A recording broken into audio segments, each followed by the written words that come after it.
ಶಾಂತಿ ಅಂತಕ್ಕಂಥ ಒಂದು ನುಡಿ ಕಾರ್ಯಕ್ರಮ ಯಾರು ಮಾಡಾಕ್ತಾರ ಅಂತಕ್ಕಂಥ ಒಂದು ಭಾವನೆಯನ್ನು ನಾವು ಇಲ್ಲಿ ವಿಚಾರ ಮಾಡಿದಾಗ ನಮ್ಮ ಭಾಗದ ಪ್ರಸಿದ್ಧ ವೈದ್ಯರಾಗಿರ್ತಕ್ಕಂತಹ ಧನ್ವಂತರಿ ಕ್ಲಿನಿಕ್ ಲೋಕಾಪುರ, ಈ ಕ್ಲಿನಿಕ್ದ ವೈದ್ಯರಾಗಿರ್ತಕ್ಕಂಥ ಡಾಕ್ಟರ್ ಸಂತೋಷ್ ಶೆಟ್ಟರ್ ಸರ್ ಅವರು ಈ ಒಂದೇ ವರ್ಷ ಅಲ್ಲ,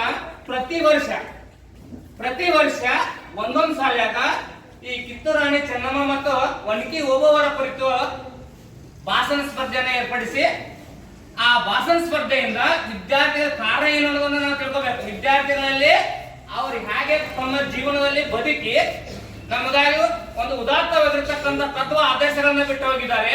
ಆ ತತ್ವ ಆದರ್ಶಗಳನ್ನು ನಮ್ಮ ಜೀವನದಲ್ಲಿ ನಾವು ಅಳವಡಿಸಿಕೊಂಡು ನಾವು ಅವ್ರ ಹಾಗೆ ಯಾಕೆ ಬದುಕಬಾರ್ದು ಅಂತಕ್ಕಂಥ ಒಂದೇ ಒಂದು ಉದ್ದೇಶದಿಂದ ಅವರು ನಮ್ಮ ಇವತ್ತ ಮೊನ್ನೆ ಬಂದು ನಮ್ಮ ಶಾಲೆಯಲ್ಲಿ ನಾವು ಹಿಂದೆ ಕಾರ್ಯಕ್ರಮ ಮಾಡಬೇಕು ಅಂತ ಕೇಳ್ಕೊಂಡ್ರು.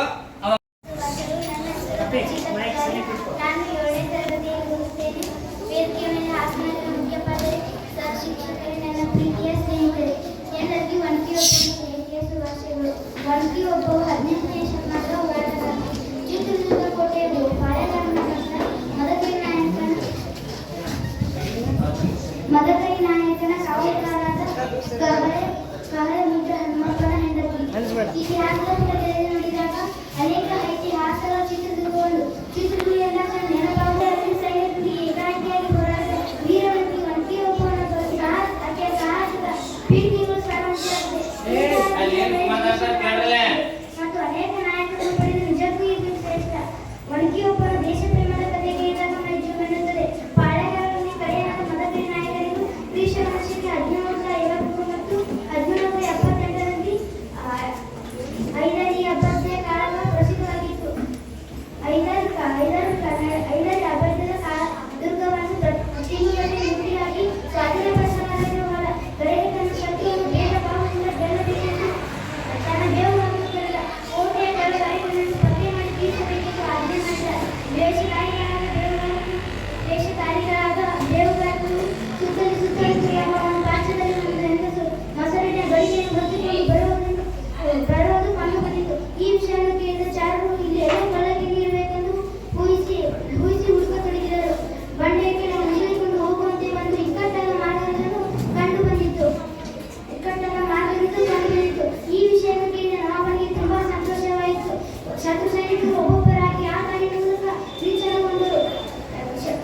ಕಳ್ಳಕಿಂಡಿಯ ಸಮೀಪದಲ್ಲಿ ಕೊಳ್ಳವು ಕಾವಲುಗಾರರು ಬಗ್ಗೆಯನ್ನು ಕಾವಲಿನ ಕಾವಲುಗಾರರು ಬಿಡುವನ್ನು ಮಾಡಿಕೊಂಡು ತಮ್ಮ ಮುಸುಳಿ ಊಟ ಪಡೆದು ಹೋದರು. ಕಾವಲುಗಾರನ ಹೆಂಡತಿಯನ್ನು ಒಬ್ಬ ನೀರುಗಳನ್ನು ಕೆಳಗೆ ಬಂದರು. ಆ ಕಳ್ಳಕಿಂಡಿಯ ಸಮೀಪದಲ್ಲಿ ಶತ್ರು ಸೈನಿಕರು ಮಂಚು ಹಾಕುವುದು ಬಿಸಿ ಮಾತನಾಡಿದರು. ಆಕೆಗೆ ಕೇಳಿಸಿತು. ಆಕೆ ಅದನ್ನು ಕಡೆಗೆ ಕೂಡಲೇ ಹೆಂಗಸರಿಗೆ ಕೇಳಿ ಒಂದು ಕಡಕೆಯನ್ನು ತೆಗೆದುಕೊಂಡು ಬಂದು ಕಿಂಡಿಯ ಹತ್ತಿರ ನಿಂತರು. ಕಿಂಡಿಯ ಬಳಿ ನಿಂತರು. ಶತ್ರು ಸೈನಿಕರು ಒಬ್ಬರಾಗಿ ಹತ್ತಿರ ಬರುವುದರ ಆ ರಾತ್ರಿ ಕೆಲವು ಕಾಲ ಹೀಗೆ ಸಾಗಿತು. ತನ್ನ ಮನೆಯಲ್ಲಿ ಗಂಡ ಹೆಂಡತಿಯನ್ನು ಕಾಣದೆ ಕಿಂಡಿಯ ಬಳಿಗೆ ಬಂದ. ಆಕೆಯ ಮೂಲಕ ಕಾಸುಗಳನ್ನು ತೆಗೆದು ಗಂಡೆಯ ಕಾಲು ಹೀಗೆ ಅವರಿಗೆ ಅತ್ಯಂತ ತೋರಿಸಿದ್ದ ಗಂಡನ ನಿರಾಮಿಷದಿಂದ ಗಂಡನ ಹೊಡೆದರೆನಿಸಿದರು. ಗಂಡತಿಯು ತೆಗೆದು ಸಹಾಯ ಊದಿ ಆ ಎಚ್ಚರಿಕೆಯ ದನಿಯನ್ನು ಕೇಳಿ ಮದಕರಿ ನಾಯಕನ ಸೈನಿಕರು ಧಾವಿಸಿ ಬಂದರು. ಆ ಶತ್ರು ಸೈನಿಕರಿಗೆ ಯುದ್ಧ ಮಾಡಲಾಗಿ ಆ ಗೊಂದಲದಲ್ಲಿ ಶತ್ರು ಸೈನಿಕರೊಬ್ಬನ ಪೆಟ್ಟು ಬಿದ್ದಿತು. ಒಬ್ಬರ ಪ್ರಾಣ ಪಕ್ಷಿ ಹಾರಿತು. ಮದಕರಿ ನಾಯಕನ ಸೈನಿಕರು ಕೈ ಮೇಲನ್ನು ಮಾಡಿ ಶತ್ರುಗಳು ಹಿಂಬಿಟ್ಟಿದ್ದರು. ಕ್ಷಣ ಮಾತ್ರದಲ್ಲಿ ಅಸಾಧ್ಯವಾದ ವಿಚಾರಗಳು ಸ್ಥಳದಲ್ಲಿ ಬಲಿಯಾದ ಒಬ್ಬರ ಎಲ್ಲರೂ ಕಣ್ಣೀರಿಟ್ಟರು. ಒಬ್ಬ ಕಾವಲುಗಾರನ ಹೆಂಡತಿಯಾದ ಒಬ್ಬವರ ಪರಾಕ್ರಮವನ್ನು ಕಂಡು ಆ ಕಿಂಡಿಯನ್ನು ಒಣಗಿ ಒಬ್ಬರ ಕಿಂಡಿಯನ್ನು ಇಂದಿಗೂ ಪ್ರಸಿದ್ಧವಾಗಿದೆ. A great good morning to all respected principal, sir, teacher and all my dear friends. Now I am here to speak about the great woman Wanke Obowa. Wanke Obowa was the wife of Wanke Obowa was the wife of the secretary of foot of Chitradurga. His name was Mudhu Hanumappa. When when the Hyderabad soldiers attacked the Chitradurga, the Vanke Obava took her Vanke as a weapon and she destroyed all the soldiers, in which the Obava destroyed all the soldiers. He is known as the Obava's window.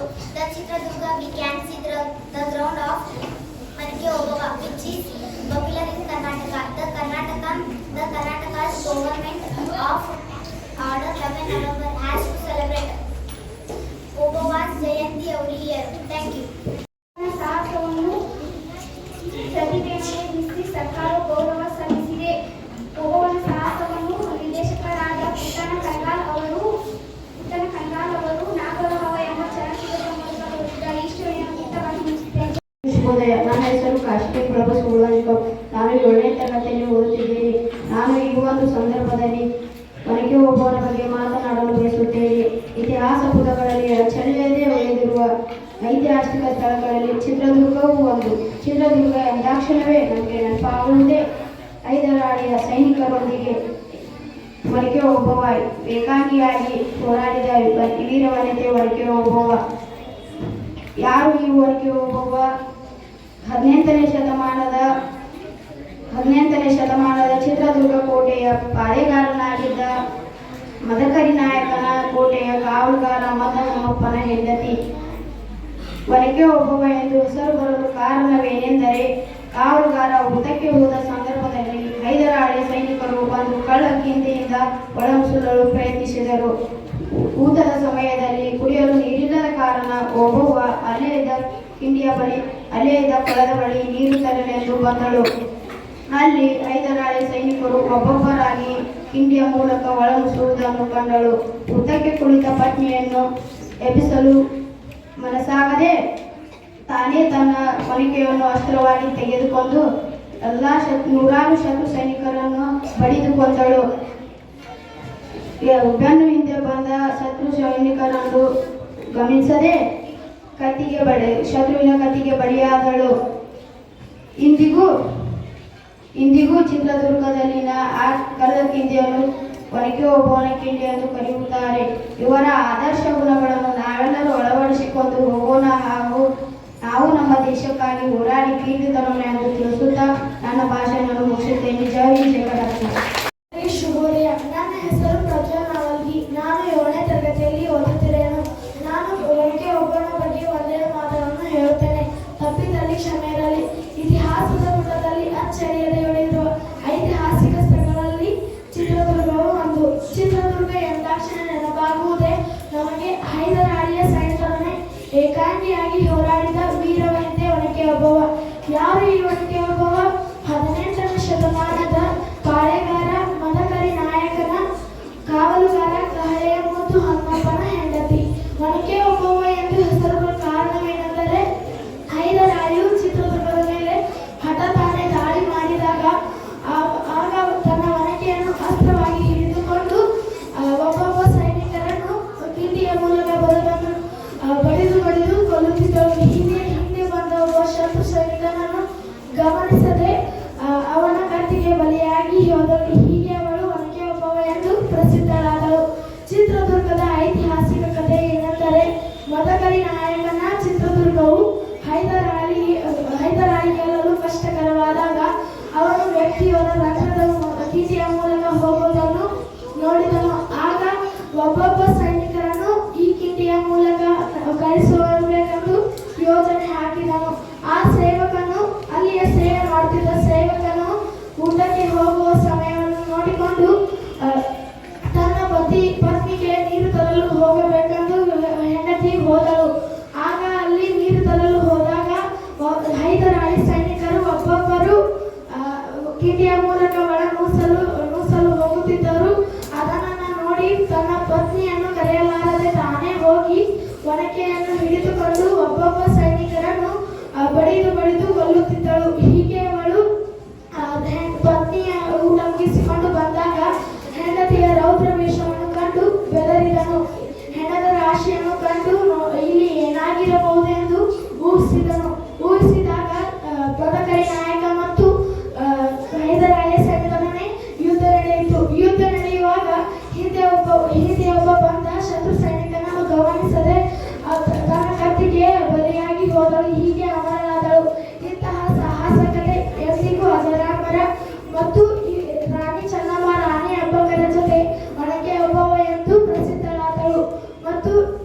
ಇವರನ್ನು ಜಿಲ್ಲಾಧಿಕಾರಿ ಚಿತ್ರದುರ್ಗದ ಮೇಲೆ ಅವಳ ಪ್ರತಿಮೆಯನ್ನು ನಿರ್ಮಿಸಲಾಗಿದೆ. ಇವರ ಎಲ್ಲ ಆದರ್ಶ ಗುಣಗಳನ್ನು ಅಳವಡಿಸಿಕೊಂಡು ಮತ್ತು ಅವರ ಹಾಗೆ ನಾವು ನಮ್ಮ ದೇಶಕ್ಕೆ ಕೀರ್ತಿ ತರೋಣ ಅಂತ ಹೇಳ್ತಾ ನನ್ನ ಭಾಷಣವನ್ನು ಮುಗಿಸ್ತೇನೆ. ಜೈ ಹಿಂದ್, ಜೈ ಕರ್ನಾಟಕ. ನನ್ನ ಹೆಸರು ಮಹೇಶ್. ನಾನು 7ನೇ ತರಗತಿಯಲ್ಲಿ ಓದುತ್ತಿದ್ದೇನೆ. ಈ ಸಂದರ್ಭದಲ್ಲಿ ನಾನು ಕಿತ್ತೂರು ರಾಣಿ ಚೆನ್ನಮ್ಮನ ಬಗ್ಗೆ ಮಾತನಾಡಲು ಬಯಸುತ್ತೇನೆ. ತಪ್ಪಿದಲ್ಲಿ ಕ್ಷಮೆಯಿರಲಿ. ಚೆನ್ನಮ್ಮ ಅವರು ಅಕ್ಟೋಬರ್ 23, 1778ರಲ್ಲಿ ಕರ್ನಾಟಕ ರಾಜ್ಯದ ಬೆಳಗಾವಿ ಜಿಲ್ಲೆಯ ಕಾಕತಿ ಎಂಬ ಸಣ್ಣ ಹಳ್ಳಿಯಲ್ಲಿ ಜನಿಸಿದರು. ಚೆನ್ನಮ್ಮ ಅವರು ಬ್ರಿಟಿಷ್ ಆಡಳಿತದ ವಿರುದ್ಧ ಹೋರಾಡಿದ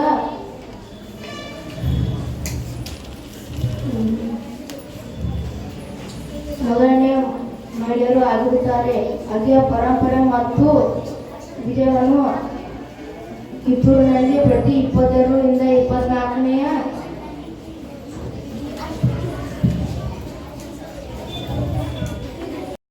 ಶಿವೋದಿಲ್ಲ. ನನ್ನ ಹೆಸರು ಸ್ವರಾಣಿ ಚಿಕ್ಕೋಡಿ. ನಾನು 7ನೇ ತರಗತಿಯಲ್ಲಿ ಓದುತ್ತಿದ್ದೇನೆ. ವೇದಿಕೆ ಮೇಲೆ ಹಾಸನರು ಮುಖೋಪಾಧ್ಯಾಯರೇ ಹಾಗೂ ಶಿಕ್ಷಕರೇ ಹಾಗೂ ನನ್ನ ಸಹೋದರ ಸಹೋದರಿಯರೇ, ಇಂದು ನಾನು ಕಿತ್ತೂರು ಚೆನ್ನಮ್ಮನವರ ಕುರಿತು ಒಂದೆರಡು ಮಾತುಗಳನ್ನು ಹೇಳಲು ಬಯಸುತ್ತೇನೆ. ತಪ್ಪಿದ್ದಲ್ಲಿ ಕ್ಷಮೆಯಿರಲಿ. ಚೆನ್ನಮ್ಮನವರು ಅಕ್ಟೋಬರ್ 23, 1778ರಲ್ಲಿ ಕರ್ನಾಟಕ ರಾಜ್ಯದ ಬೆಳಗಾವಿ ಜಿಲ್ಲೆಯ ಕಾಕತಿ ಎಂಬ ಸಣ್ಣ ಹಳ್ಳಿಯಲ್ಲಿ ಜನಿಸಿದರು. ರಾಣಿ ಚೆನ್ನಮ್ಮ ಬ್ರಿಟಿಷರ ವಿರುದ್ಧ ಹೋರಾಡಿದ ಭಾರತದ ವೀರ ಮಹಿಳೆ.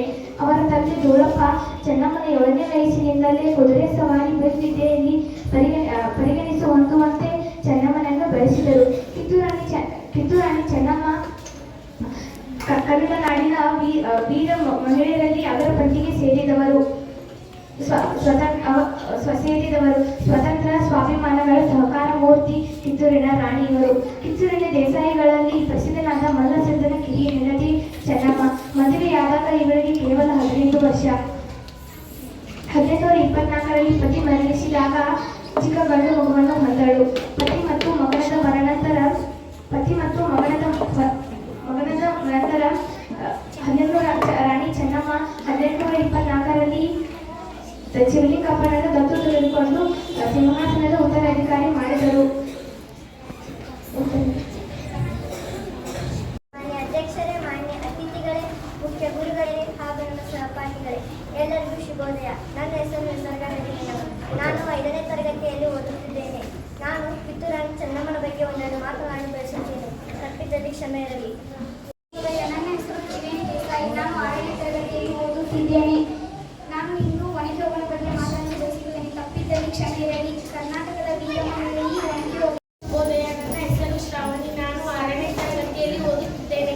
ವೇದಿಕೆ ಮೇಲೆ ಆಸೀನರಾದ ಗುರುಗಳೇ, ಗುರುಮಾತೆಯವರು, ನನ್ನ ಸಹೋದರ ಸಹೋದರಿಯರೇ, ನಾನು ಕಿತ್ತೂರು ರಾಣಿ ಚೆನ್ನಮ್ಮನ ಬಗ್ಗೆ ಮಾತನಾಡಲು ಬಯಸುತ್ತೇನೆ.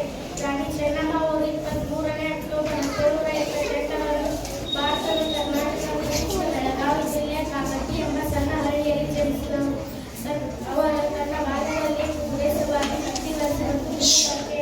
ಅವರು 15ನೇ ವಯಸ್ಸಿನಲ್ಲಿ ರಾಜ ಮಲ್ಲಚಂದ್ರ ದೇಸಾಯಿಯಲ್ಲಿ ವಿವಾಹವಾದರು. ಅವರು ಕಿತ್ತೂರಿನ ರಾಣಿಯಾದರು. ಅನಂತರ ಅವರ ಪತಿ ಮತ್ತು ಒಬ್ಬನ ಮಗ ಸುತ್ತ ನಂತರ ರಾಜ್ಯವನ್ನು ವಹಿಸಿಕೊಂಡರು ಮತ್ತು ಮಗನನ್ನು ದತ್ತು ಪಡೆದರು. ಆದರೆ ಬ್ರಿಟಿಷರು ಅವರ ಮಗನನ್ನು ಸ್ವೀಕರಿಸಲು ನಿರಾಕರಿಸಿದರು. ಬ್ರಿಟಿಷರು ಅವರ ರಾಜ್ಯವನ್ನು ಸ್ವಾಧೀನಪಡಿಸಿಕೊಳ್ಳಲು ಪ್ರಯತ್ನಿಸಿದರು. ಆದರೆ ಅವರು ಸುಲಭವಾಗಿ ಬಿಟ್ಟುಕೊಡುತ್ತಾಳೆ ಎಂದು ಭಾವಿಸಿ ಅದರಲ್ಲಿ ಕಿತ್ತೂರು ರಾಣಿ ಚೆನ್ನಮ್ಮ ಹೋರಾಡಿದಳು. ಅದರಲ್ಲಿ ಕಿತ್ತೂರು ರಾಣಿ ಚೆನ್ನಮ್ಮ ಗೆದ್ದಳು.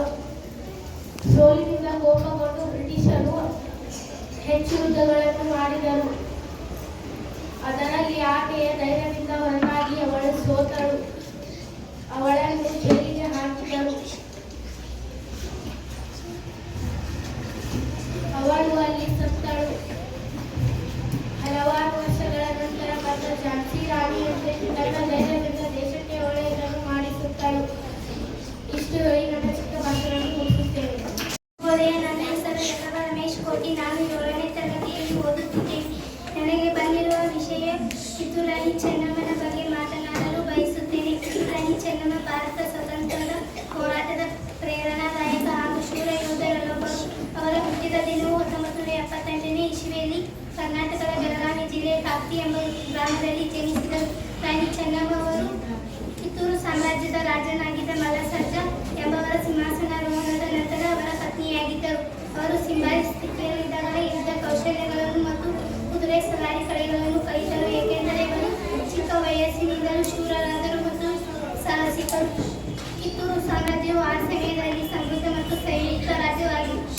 ಬ್ರಿಟಿಷರ ವೃತ್ತಿಪರ ಆಕ್ರಮಣದಿಂದ ಮೊದಲು ಸಂಪೂರ್ಣವಾಗಿ ಸ್ವತಂತ್ರವಾಗಿತ್ತು.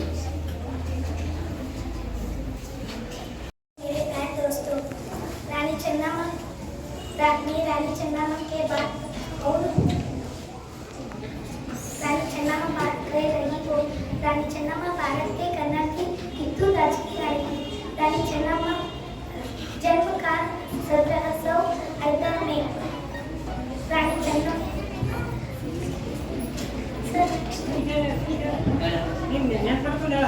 ಮಧ್ಯಾಹ್ನದ ಸ್ಟೋರಿಯನ್ನು ನಾನು 7ನೇ ತರಗತಿಯಲ್ಲಿ ಓದುತ್ತಿದ್ದೇನೆ. ವೇದಿಕೆ ಮೇಲೆ ಆಸೀನರಾಗಿರುವ ಮುಖ್ಯೋಪಾಧ್ಯಾಯ ಕುದುರೆ ನಾನು ನನ್ನ ಸಹೋದರ ಸಹೋದರಿಯರೇ, ಇಂದು ಕಿತ್ತೂರಾಣಿ ಚೆನ್ನಮ್ಮ ಮತ್ತು ಕಿತ್ತೂರಾಣಿ ಚೆನ್ನಮ್ಮರ ಬಗ್ಗೆ ಒಂದೆರಡು ಮಾತುಗಳನ್ನು ಹೇಳಲು ಬಯಸುತ್ತೇನೆ. ಚೆನ್ನಮ್ಮನವರು ಅಕ್ಟೋಬರ್ 23, 1772ರಲ್ಲಿ ಕರ್ನಾಟಕ ರಾಜ್ಯದ ಬೆಳಗಾವಿ ಜಿಲ್ಲೆಯ ಹತ್ತಿ ಎಂಬ ಸಣ್ಣ ಹಳ್ಳಿಯಲ್ಲಿ ಜನಿಸಿದರು. ಚೆನ್ನಮ್ಮನವರು ಬ್ರಿಟಿಷ್ ಆಡಳಿತದ ವಿರುದ್ಧ ಹೋರಾಡಿದ ಮೊದಲ ಮಹಿಳೆ ಇವರಾಗಿರುತ್ತಾರೆ. ಸೆಪ್ಟೆಂಬರ್ 11,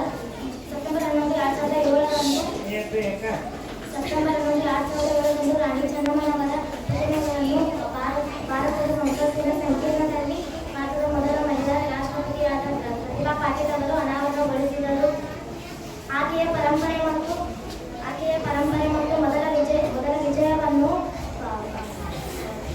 ಕಿತ್ತೂರಿನಲ್ಲಿ ಪ್ರತಿ ವರ್ಷ 22ರಿಂದ 24ನೇ ಅಕ್ಟೋಬರ್ವರೆಗೆ ಅತಿ ವಿಜೃಂಭಣೆಯಿಂದ ಆಚರಿಸಲಾಗುತ್ತದೆ. ಚೆನ್ನಮ್ಮನವರ ಪ್ರತಿಮೆಗಳನ್ನು ಬೆಂಗಳೂರು ಮತ್ತು ಕಿತ್ತೂರಿನಲ್ಲಿ ಸ್ಥಾಪನೆ ಮಾಡಲಾಗಿದೆ.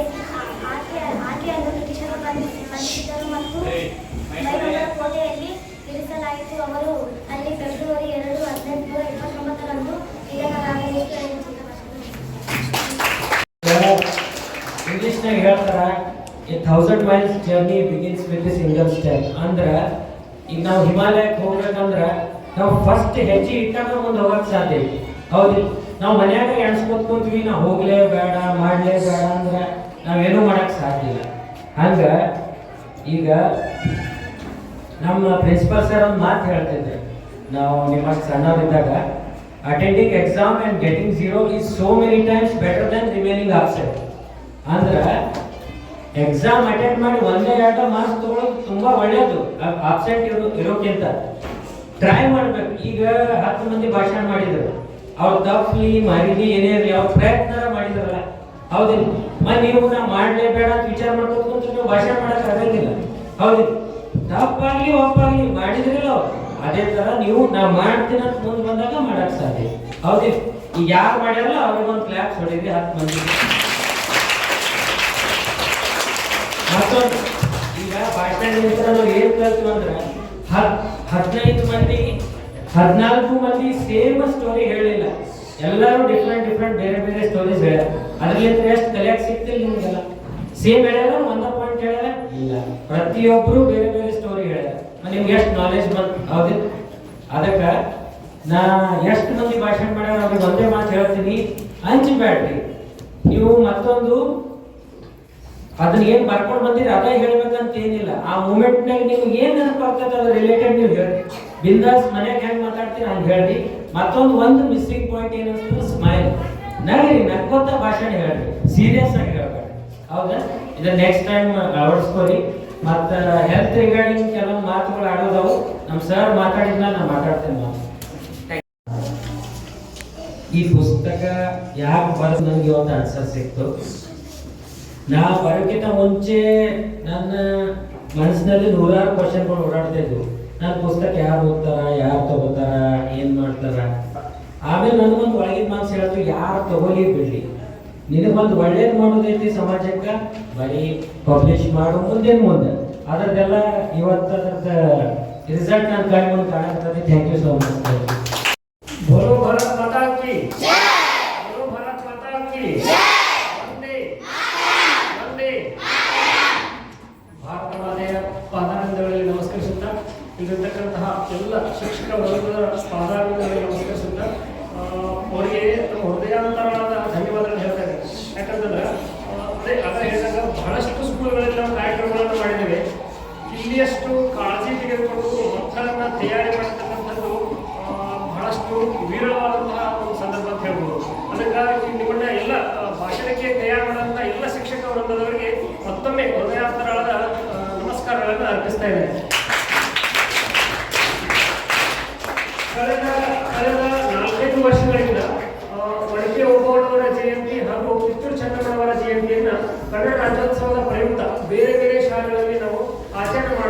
ಬರೆದಿದ್ದಾರೆ. ಯಾಕೆ ನಮಗೆ ಒಳಗೆ ಓಬವ್ವ ಹಾಗೂ ಕಿತ್ತೂರು ರಾಣಿ ಚೆನ್ನಮ್ಮನವರು ವಿಶೇಷವಾಗಿ ಅನಿಸಿದ್ರು ಅಂತಂದ್ರೆ ಇಬ್ರು ಎರಡು ಬೇರೆ ಬೇರೆ ಪರ್ಸನಾಲಿಟೀಸ್, ಇಬ್ರು ಬೇರೆ ಬೇರೆ ವ್ಯಕ್ತಿತ್ವ, ಬೇರೆ ಬೇರೆ ಸ್ಥಾನ, ಬೇರೆ ಬೇರೆ ಆದಂತಹ ಒಂದು ವಿಚಾರಧಾರೆಗಳು. ಆದರೆ ಅವರು ನಮ್ಮ ಜೀವನಕ್ಕೆ ಇಂದಿನ ಒಂದು ಭಾರತಕ್ಕೆ ಬಹಳಷ್ಟು ಹತ್ತಿರದವರಾಗಿದ್ದಾರೆ ಅಂತ ಹೇಳ್ಬೋದು. ಒಂದು ಭಗವದ್ಗೀತೆ ಒಳಗೆ ಅತ್ಯಂತ ಎಲ್ಲರೂ ಚಿರಪರಿಚಿತವಾದಂತಹ ಒಂದು ಶ್ಲೋಕ ಬರುತ್ತೆ. ಏನಪ್ಪ ಅಂತಂದ್ರೆ ಯದಾ ವರ್ಷ ಗ್ಲಾನಿ ಭವತಿ ಭಾರತ ಅಂತಂದ್ರೆ ಯಾವಾಗ ಅಧರ್ಮ ಕೊಡ್ತೈತಿ, ಯಾವಾಗ ಅಧರ್ಮ ಜಗತ್ತಿನಲ್ಲಿ ಅವತಾರ ಎತ್ತತಿ, ಯಾವಾಗ ನಾಶಪಡಿಸಲಿಕ್ಕೆ ನಾನು ಅವತಾರವನ್ನು ಎತ್ತತೀನಿ ಅನ್ನುವಂಥದ್ದನ್ನ ಶ್ರೀಕೃಷ್ಣ ಪರಮಾತ್ಮ ಹೇಳ್ತಾರೆ. ಅದನ್ನ ಡಿ ವಿ ಗುಂಡಪ್ಪನವ್ರು ಎಷ್ಟು ಚಂದ ಹೇಳ್ತಾರೆ ಅಂತಂದ್ರೆ ಮಣಿ ಮಂತ್ರ ತಂತ್ರ ಸಾಕ್ಷಿ ಏಕೆ ದೈವದ ಅದ್ಭುತವನ್ನು ಮನೆಗಾಣಿಸಲು ನಿನಗೆ, ಮಣಿಮಂತ್ರ ತಂತ್ರ ಸಿದ್ಧಿಗಳ ಸಾಕ್ಷಿಗಳೇಕೆ ದೈವದ ಅದ್ಭುತವನ್ನು ಮನಗಾಣಿಸಲು ನಿನಗೆ, ಮನುಷ್ಯರೊಳಗೆ ಆಗಾಗ ತೋರ್ಪ ಮಹನೀಯ ಗುಣವು ಅನುವಾದ ಬೊಮ್ಮಣದ ಮಂಕುತಿಮ್ಮ ಅಂತಂದ್ರೆ ಪ್ರತಿ ಸಲ ಪರಮಾತ್ಮನ ಅವತಾರ ಎತ್ತಿ ಬರಬೇಕಂತಿಲ್ಲ. ದಶಾವತಾರ ಅಷ್ಟ ದೇವರ ಅವತಾರಗಳಲ್ಲ. ಯಾವಾಗ ಭಾರತ ದೇಶಕ್ಕಾಗಿರ್ಬೋದು ವೈಯಕ್ತಿಕವಾಗಿ ತೊಂದರೆಗಳಾಗ್ತಾರೋ ಅವಾಗ ಮತ್ತೊಬ್ಬರಲ್ಲಿ ಕಂಡು ಬರ್ತಕ್ಕಂಥ ಮಹನೀಯ ಗುಣ ಅನುವಾದ ಬೊಮ್ಮಣದ ಮಂಕುತಿಮ್ಮ ಅಂತಂದ್ರೆ ಅದೇ ಒಂದು ದೇವರ ಅವತಾರ ಅಂತ ನಾವು ತಿಳಿದುಕೊಳ್ಬಹುದು. ಈ ಒಂದು ಸಂದರ್ಭಕ್ಕೆ ಈ ಇಬ್ಬರು ವ್ಯಕ್ತಿತ್ವಗಳು, ಈ ಇಬ್ಬರು ಮಹನೀಯರು, ಈ ಒಬ್ಬರು ಮಹಾನ್ ವ್ಯಕ್ತಿಗಳು ಸಾಕ್ಷಿ ಅಥವಾ ಅದ್ರ ತಕ್ಕಂಗಾದಾರ ಅಂತ ಹೇಳ್ಬೋದು. ಹೆಂಗಪ್ಪ ಅಂತಂದ್ರೆ ಒನಕೆ ಓಬವ್ವನವರ ವಿಶೇಷತೆ ಏನು ಅಂತಂದ್ರೆ ಇವರು ದಲಿತ ಸಮುದಾಯದ ಒಬ್ಬ ವ್ಯಕ್ತಿ. ಮುದ್ದು ಹನುಮಂತ ಅನ್ನುವಂತಹ ಒಬ್ಬ ಇದನ್ನ ಕಾಯುವಂತಹ ಒಬ್ಬ ವ್ಯಕ್ತಿಯ ಹೆಂಡತಿಯವರು ಕಾಳೆ ಹನುಮಂತ ಅಂತ ಕರೀತಾರೆ. ಕಾಳೆ ಊದುವಂಥವ್ರು ಶತ್ರುಗಳು ಒಳಗೆ ಬರುವಂತಹ ಸಂದರ್ಭದಲ್ಲಿ ಎಚ್ಚರಿಸುವುದಕ್ಕಾಗಿ ಕಾಳೆಯನ್ನು ಊದುವಂತಹ ಒಂದು ಕೆಲಸವನ್ನ ಕಾಯಕವನ್ನು ಮಾಡತಕ್ಕಂಥವ್ರು. ಇಂಥವರ ಹೆಂಡತಿ ಒನಕೆ ಓಬವ್ವ ಯಾವುದೇ ಒಂದು ಸೈನಿಕ ತರಬೇತಿಯನ್ನು ಅವರು ಪಡೆದಿರಲಿಲ್ಲ. ಅವರಿಗೆ ರಾಷ್ಟ್ರವನ್ನ ರಕ್ಷಣೆ ಮಾಡುವಂತಹ ಯಾವ ಜವಾಬ್ದಾರಿಯೂ ಇರಲಿಲ್ಲ. ಸಾಮಾನ್ಯ ಗೃಹಿಣಿಯವರು ತನ್ನ ಗಂಡನನ್ನ ನೋಡಿಕೊಳ್ಳುವ ಪ್ರತೀಕ. ಒನಕೆ ಓಬವ್ವನವರು ಕರ್ತವ್ಯ ಪ್ರಜ್ಞೆಯ ಪ್ರತೀಕ. ರಾಷ್ಟ್ರದ ಮುಂದೆ ಅಥವಾ ನಮ್ಮ ಊರಿನ ಮುಂದೆ ಅಥವಾ ಅದು ಬೇಡ ನಮ್ಮ ಓಣಿಯ ಮುಂದೆ ಅಥವಾ ನಮ್ಮ ಮನೆಯಲ್ಲಿ ಯಾವುದಾದ್ರೂ ಒಂದು ಸಮಸ್ಯೆ ಬಂದಾಗ ಆ ಸಮಸ್ಯೆಯನ್ನು ಎದುರಿಸಲಿಕ್ಕೆ ನಾವು ಮುಂಚೂಣಿಯಲ್ಲಿರಬೇಕು ಅನ್ನುವಂಥದ್ದನ್ನ ಕರ್ತವ್ಯವನ್ನ ಕಲಿಸಿಕೊಡ್ತಕ್ಕಂಥ ಮಹಾತಾಯಿ ಒನಕೆ ಓಬವ್ವ. ಅವ್ರು ಏನ್ ಮಾಡಿದ್ರು, ಬಹಳಷ್ಟು ಸಹೋದರರು ಬಹಳಷ್ಟು ಚೆನ್ನಾಗಿ ಹೇಳಿದ್ರು. ಶತ್ರುಗಳು ಒಳಗೆ ಬರುವುದನ್ನು ನೋಡಿಕೊಂಡು ಗಂಡನ ಎಚ್ಚರಿಸುವುದಾಗ್ಲಿ ಚಿಕ್ಕ ಚೀರಿ ಓಡುವುದಾಗ್ಲಿ ಮಾಡಿಲ್ಲ. ಆ ಸಂದರ್ಭದಲ್ಲಿ ಕರ್ತವ್ಯ ಪ್ರಜ್ಞೆ ಜಾಗೃತ ಆಗಿ ತನ್ನ ಕೈಯಲ್ಲಿ ತಮ್ಮ ಮನೆಯಲ್ಲಿರ್ತಕ್ಕಂಥ ಒನಕೆಯನ್ನ ಆಯುಧವನ್ನಾಗಿ ಮಾಡಿಕೊಂಡು ಶತ್ರುಗಳನ್ನ ಸದೆಬಡಿದಂತಹ ಮಹಾನ್ ನಾರಿ, ಮಹಾನ್ ತಾಯಿ ಅಂತ ಹೇಳ್ಬೋದು. ಇದೇ ರೀತಿಯಾಗಿ ಆಗ ಹೇಳಿದಾಗ ನಮ್ಮ ರಾಷ್ಟ್ರಕ್ಕೆ ಬರುವಂತಹ ಯಾವುದೇ ತೊಂದರೆ ಅಂತ ಸಂದರ್ಭದಲ್ಲಿ ನಾವೆಲ್ಲರೂ ಸಹಿತ ಅದನ್ನ ಬಗೆಹರಿಸಲಿಕ್ಕೆ ಕಂಕಣಬದ್ಧರಾಗಿ ನಿಲ್ಲಬೇಕು ಅನ್ನುವಂಥದ್ದು ಒನಕೆ ಓಬವ್ವರಿಂದ ನಾವು ಕಲಿಯಬೇಕಾದಂಥದ್ದು. ಇಲ್ಲಿ ಕಿತ್ತೂರು ಚೆನ್ನಮ್ಮನವರ ಒಂದು ವ್ಯಕ್ತಿತ್ವ, ಅವರ ಒಂದು ಸಂದರ್ಭಗಳು ಬೇರೆ. ಇಡೀ ರಾಷ್ಟ್ರವನ್ನ ಬ್ರಿಟಿಷರು ಹಲವಾರು ನೆಪಗಳನ್ನ ಹುಡುಕಿಕೊಂಡು ಏನ್ ಮಾಡಬೇಕಂತಂದ್ರೆ ಅದನ್ನ ವಶಪಡಿಸಿಕೊಳ್ಳುವ ಹವಣಿಕೆಯಲ್ಲಿದ್ದಾಗ ಅವರನ್ನ ದಿಟ್ಟವಾಗಿ ಎದುರಿಸಿದಂತಹ ಮಹಾನ್ ರಾಣಿ, ಮಹಾನ್ ಹೋರಾಟಗಾರರು ಅಂತಂದ್ರೆ ಅವರು ಕಿತ್ತೂರು ಚೆನ್ನಮ್ಮನವರು. ಕಿತ್ತೂರು ಚೆನ್ನಮ್ಮನವರು ಸ್ವಾಭಿಮಾನದ ಪ್ರತೀಕ, ದೇಶ ಪ್ರೇಮದ ಪ್ರತೀಕ. ಯಾವುದೇ ಸಂದರ್ಭ ಬಂದರೂ ಸಹಿತ ನಮ್ಮ ದೇಶವನ್ನು ನಾವು ಬಿಟ್ಟು ಕೊಡಬಾರದು. ಶತ್ರುಗಳು ಎಷ್ಟೇ ಬಲಿಷ್ಠವಾಗಿದ್ದು ಬಹಳ ಮಹತ್ವ ಇದ್ದ ವಿಚಾರ, ಬಹಳ ಮಹತ್ವವಾದಂತ ಪಾಯಿಂಟ್. ಒನಕೆ ಓಬವ್ವ ಯಾಕೆ ನಮ್ಗೆ ಆದರ್ಶಪ್ಪ ಅಂತಂದ್ರೆ ಇವು ತನಕ ಸಹಿತ ನಾವು ಹೋರಾಡಬೇಕು ಅನ್ನತಕ್ಕಂಥದ್ದನ್ನ ಕಲಿಸಿಕೊಟ್ಟಂತಹ ಮಹಾನ್ ಮಹಾನ್ ಮಹಾನ್ ರಾಷ್ಟ್ರಪ್ರೇಮಿ ಕಿತ್ತೂರು ರಾಣಿ ಚೆನ್ನಮ್ಮನವರು. ಅದಕ್ಕೆ ನಾವು ಈಗ ಅವರನ್ನ ನಮ್ಮ ಜೀವನದಲ್ಲಿ ಯಾವ ರೀತಿ ಅಳವಡಿಸಿಕೊಳ್ಬೇಕು ಅಂತಂದ್ರೆ ವಿದ್ಯಾರ್ಥಿಗಳಾಗಿ ನೀವು ನಿಮ್ಮ ಕರ್ತವ್ಯವನ್ನ ಸರಿಯಾಗಿ ಪಾಲನೆ ಮಾಡಬೇಕು.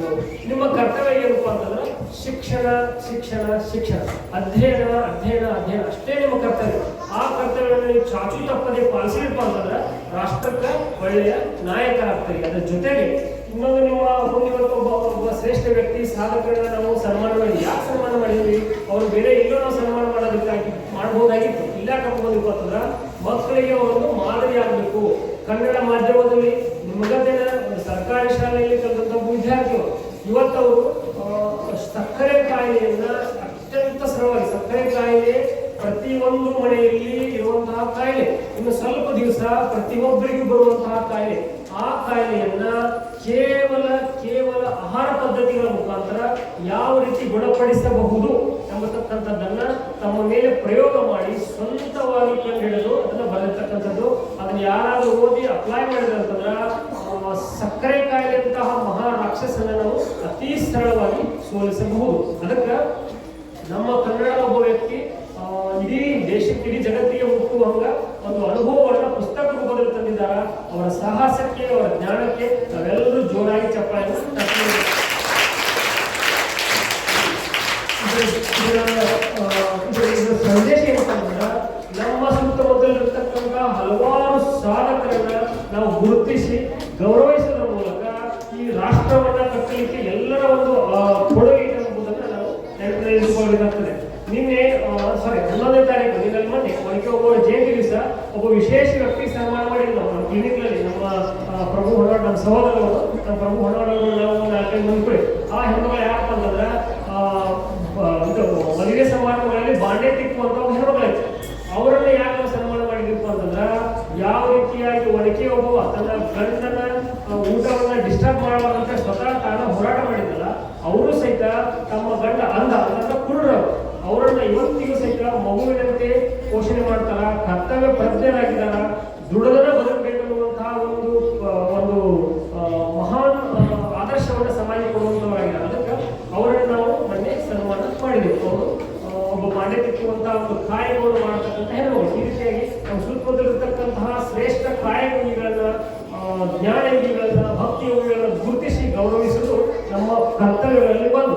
ಇನ್ನು ತಮ್ಮಲ್ಲಿ ಒಂದು ಮಹತ್ವವಾದ ವಿಚಾರವನ್ನು ನಾನು ಹಂಚ್ಕೊಳ್ತೇನೆ. ಒಂದು 2 ನಿಮಿಷದಲ್ಲಿ ಮುಗಿಸ್ತೇನೆ. ನಮ್ಮ ಧರ್ಮದಲ್ಲಿ ಪಂಚಮಹಾಯಜ್ಞಗಳಂತ ಬರ್ತದೆ.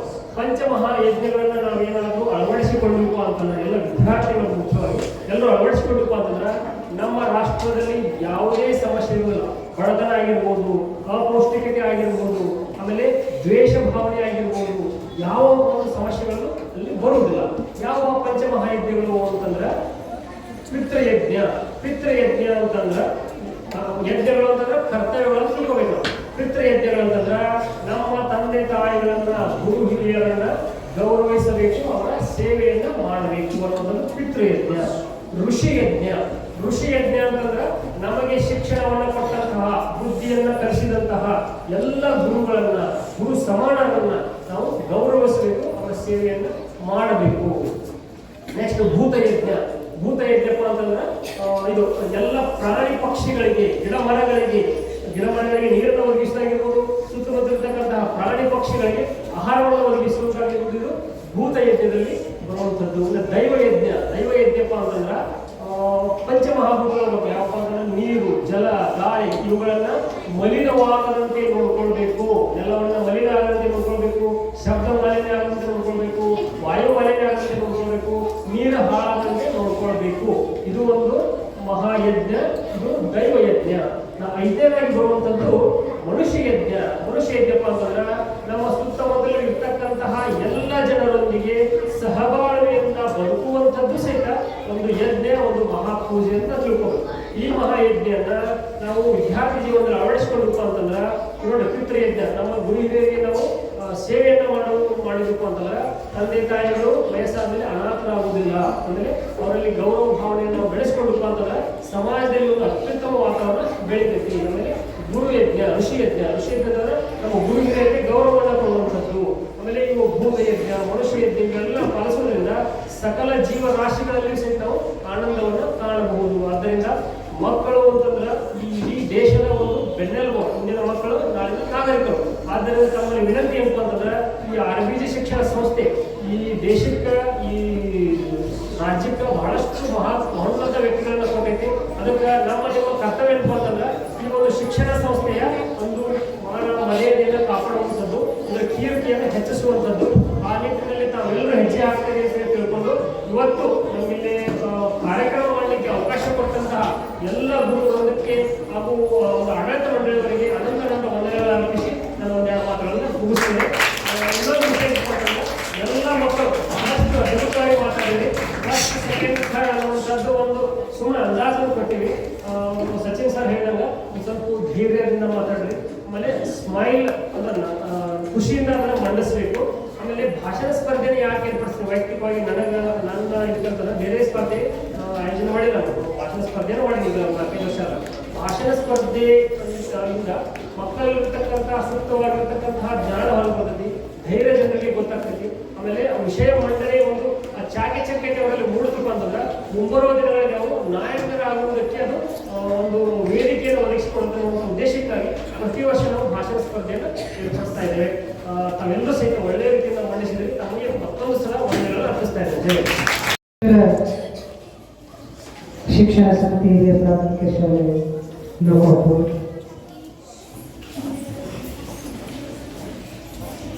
ಕರ್ನಾಟಕ ರಾಜ್ಯೋತ್ಸವದ ನಿಮಿತ್ತವಾಗಿ ಕಿತ್ತೂರು ರಾಣಿ ಚೆನ್ನಮ್ಮ ಹಾಗೂ ಒನಕೆಯ ಓಬವ್ವ ಜಯಂತಿಯ ಪ್ರಯುಕ್ತ ನಮ್ಮ ಶಾಲೆಯಲ್ಲಿ ಭಾಷಣ ಸ್ಪರ್ಧೆಯನ್ನು ಏರ್ಪಡಿಸುವಂಥ ಒಂದು ಅವಕಾಶವನ್ನು ಸಂತೋಷ್ ಡಾಕ್ಟರ್ ಅವರು ನಮಗೆ ಒದಗಿಸಿಕೊಟ್ಟಾರೆ. ನಿಜ ಹೇಳಬೇಕು ಅಂತಂದ್ರೆ ನಾವು ಅವರಿಗೆ ವೇದಿಕೆ ನಿರ್ಮಾಣ ಮಾಡಿಕೊಟ್ಟಿವಿ ಅನ್ನೋದಕ್ಕಿಂತಲೂ ನಮಗೊಂದು ಇಂಥ ಒಂದು ಸುವರ್ಣವಾದಂಥ ಅವಕಾಶವನ್ನ ಸಂತೋಷ ಸರ್ ನಾವು ಒದಗಿಸಿಕೊಟ್ರು. ಬಹಳ ಖುಷಿ. ನಿಜವಾಗ್ಲೂ ನಾವು ಮಾತಾಡಬೇಕಂತ ವಿಚಾರ ಇರಲಿಲ್ಲ, ಯಾಕಂದ್ರೆ ನಮ್ಗೆ ಲೇಟ್ ಆಗ್ತೈತೆ ಅಂತ ತಿಳ್ಕೊಂಡ ಕಾರ್ಯಕ್ರಮ ಮುಗಿಸೋ ವಿಚಾರದೊಳಗೆ ಇದ್ದೀವಿ. ಈ ಕಾರ್ಯಕ್ರಮ ನೋಡಿ ಭಾಳ ಖುಷಿ ಆಗ್ತದೆ ನಮ್ಗೆ. ಎಲ್ಲರೂ ಬಂದು ನೆನ್ಪಿಟ್ಕೋಬೇಕು. ನೀವು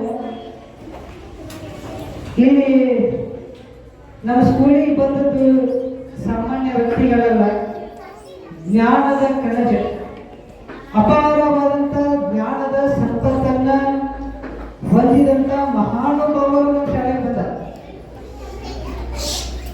ಅವರ ಜ್ಞಾನ ನಮ್ಮೆಲ್ಲರಿಗೂ ಕೂಡ ಪ್ರೇರಣೆ. ಒಂದು ಸತ್ಯವಾದಂಥ ಮಾತನ್ನು ಹೇಳ್ತೀನಿ, ಯಾವುದೇ ಒಂದು ಶಾಲೆಯ ವಿದ್ಯಾರ್ಥಿಗಳ ಸಂಖ್ಯೆ ಹೆಚ್ಚಾದಂದ್ರೆ ಏನ್ ಮಾಡ್ತೀವಿ, ಅಲ್ಲಿರ್ತಕ್ಕಂಥ ಎಲ್ಲ ಶಿಕ್ಷಕರು ಖುಷಿ ಪಡ್ತಾರೆ.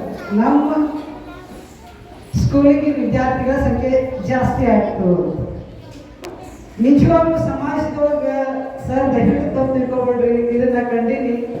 ಕೆಲವು ಡಾಕ್ಟರ್ ಏನಂದ್ರೆ ಪೇಷಂಟ್ ಹೆಚ್ಚಾದ ಸಂತೋಷ ಕೊಡೋಲ್ಲ,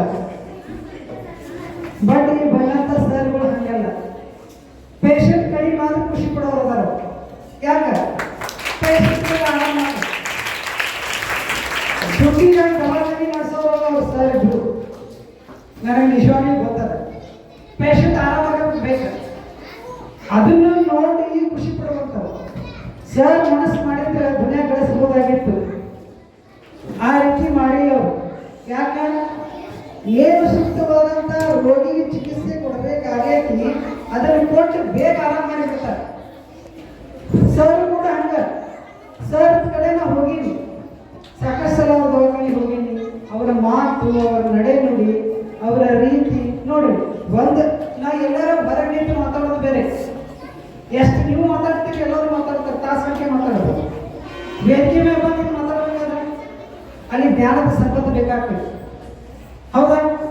ಇದಕ್ಕಿಂತ ಹೆಚ್ಚು ಒಂದು ಪುಸ್ತಕ ಬರೀಬೇಕಾದ್ರೆ ಹಂಗಲ್ಲ, ಅಲ್ಲಿ ಅಪಾರವಾದಂಥ ಜ್ಞಾನ ಅವರಲ್ಲಿ ಇದ್ದಾಗ ಪುಸ್ತಕ ರಚನೆ ಮಾಡಕ್ಕೆ ಬರ್ತೈತಿ ಹೊರತು ಹಂಗೆ ಅಂತಿದ್ದವರಿಗೆ ಬರುವುದಿಲ್ಲ. ಅದಕ್ಕೆ ಅಷ್ಟು ಜ್ಞಾನದ ಸಂಪತ್ತನ್ನು ಹೊಂದಿದಾಗಿ ಕೂಡ ಎಲ್ಲ ಇದ್ದವರು 3 ಜನ ತುಂಬಿದ ಕೊಡಗಳು ನೋಡಿ. ಅವರು ಕೂಡ ಒಂದು ಜಾನಪದ ಸಾಹಿತ್ಯದೊಳಗೆ ಹೊರವಾಡಿಸಲು ಸಾಧನೆ ಮಾಡಿದವರು. ಅದಕ್ಕಾಗಿ ನಮ್ಮ ವಲಯಘಟ್ಟದ ಅಧ್ಯಕ್ಷರನ್ನಾಗಿ ಮಾಡಿದವರು. ಸಾಮಾನ್ಯವಾದಂಥ ವಿಷಯ ಅಲ್ಲ ಇದು. ಅದಕ್ಕೆ ಇಂಥ 3 ಮಹಾನುಭಾವರು ನಮ್ಮ ಶಾಲೆಗೆ ಬಂದು ನಮ್ಮ ಶಾಲೆಗಳ ಕಾರ್ಯಕ್ರಮ ಮಾಡಿ ನಮ್ಮ ವಿದ್ಯಾರ್ಥಿಗಳಿಗೆ ಪ್ರೋತ್ಸಾಹ ಕೊಟ್ಟಾರಲ್ಲ, ಇವತ್ತ ನಾವು ನಮ್ಮ ವಿದ್ಯಾರ್ಥಿಗಳು ನಮ್ಮ ಸಂಸ್ಥೆ ಪುಣ್ಯವಂತದ್ದು ಅಂತ ಭಾವಿಸ್ತಾ ಇದ್ದೀವಿ.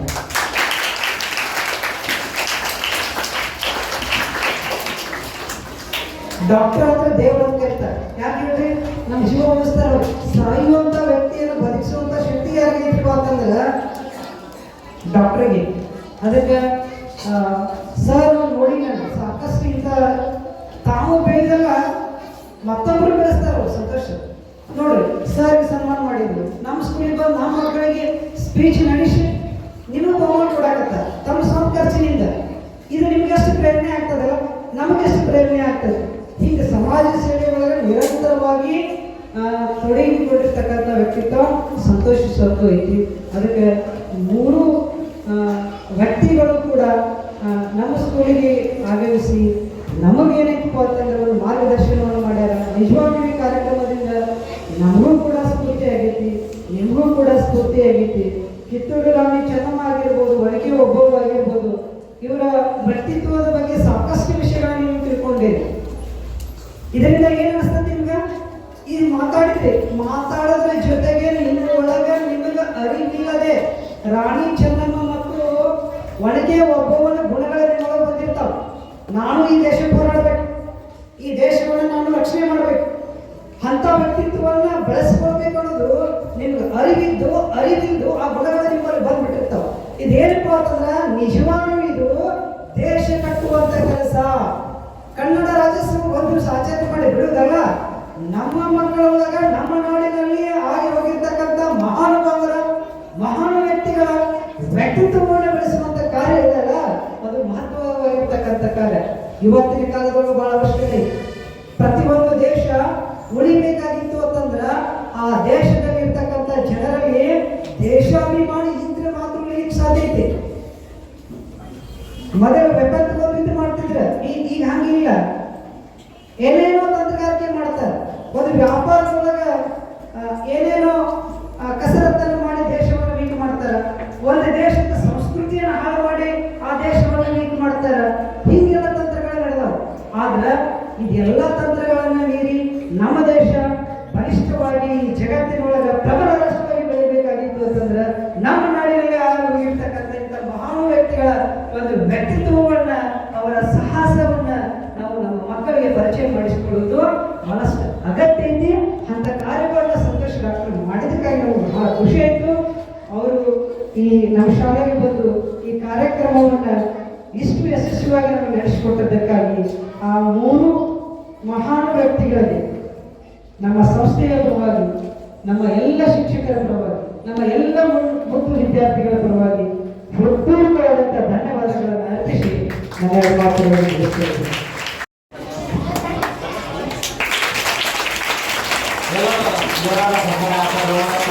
ಅವರಿಗೆ ಸನ್ಮಾನಿಸುವುದು.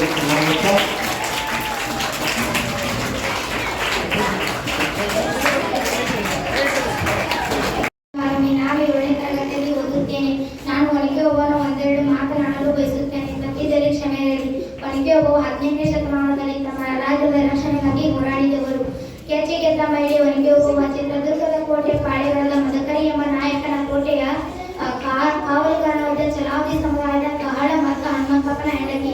ಮತ್ತು ಹನುಮಂತಪ್ಪ ಮಧ್ಯಾಹ್ನ ಭೋಜನಕ್ಕೆಂದು ಬಂದು ಗಂಡನಿಗೆ ಊಟಕ್ಕೆ ನೀಡುತ್ತಿರುವ ನೀರವೆಲೆಯೊಂದು ಕೆರೆಯ ಬಳಿ ಹೋದಾಗ ಅಲ್ಲಿನ ಹೈದರಾಲಿಯ ಸೈನಿಕರನ್ನು ಪ್ರಶ್ನಿಸಿದಳು.